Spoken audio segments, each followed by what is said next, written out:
Qatar ವಿರುದ್ಧ 12 ಕ್ಷಿಪಣಿಗಳ ದಾಳಿಯನ್ನು Iran ನಡೆಸಿತ್ತಂತೆ. 10 ballistic ಕ್ಷಿಪಣಿ, 2 ಕ್ರೂಸ್ ಕ್ಷಿಪಣಿಗಳ ಮೂಲಕ ಅಟ್ಯಾಕ್ ಮಾಡಿತ್ತು ಅನ್ನೋದು ಗೊತ್ತಾಗ್ತಾ ಇದೆ. ದಾಳಿಯನ್ನು ಕತಾರ್ನ ಏರ್ ಡಿಫೆನ್ಸ್ ಸಿಸ್ಟಮ್ ಹೊಡೆದುರುಳಿಸಿದೆ ಅನ್ನೋದು ಗೊತ್ತಾಗ್ತಾ ಇದೆ. ಈ ಘಟನೆಯಲ್ಲಿ ಯಾವುದೇ ಸಾವು ನೋವು ಸಂಭವಿಸಿಲ್ಲ ಅನ್ನೋದು ಕೂಡ ಗೊತ್ತಾಗ್ತಾ ಇದೆ. ಈ ಮೂಲಕ ಕತಾರನ್ನು ಟಾರ್ಗೆಟ್ ಮಾಡಿಕೊಂಡು ಇರಾನ್ ನಡೆಸ್ತಾ ಇರುವಂತಹ ದಾಳಿ ಮುಂದುವರೆದಿದೆ.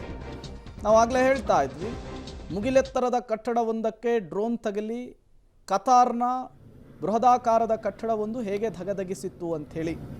ಅದು ಇರಾನ್ ನಡೆಸಿದ ದಾಳಿಯ ಭಾಗ.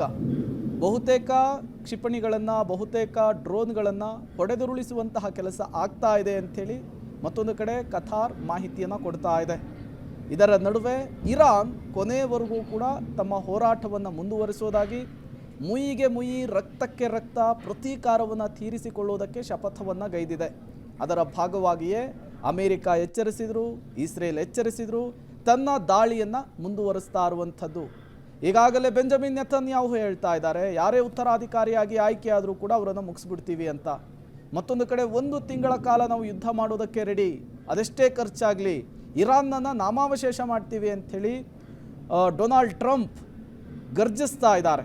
ಇದರ ನಡುವೆಯೂ ಕೂಡ ಯಾವುದೇ ಕಾರಣಕ್ಕೂ ನಾವು ನಿಲ್ಲಲ್ಲ ಅಂಥೇಳಿ IRGC ಸ್ಪಷ್ಟವಾಗಿ ದಾಳಿಯ ಮೂಲಕ ಹೇಳ್ತಾ ಇದೆ.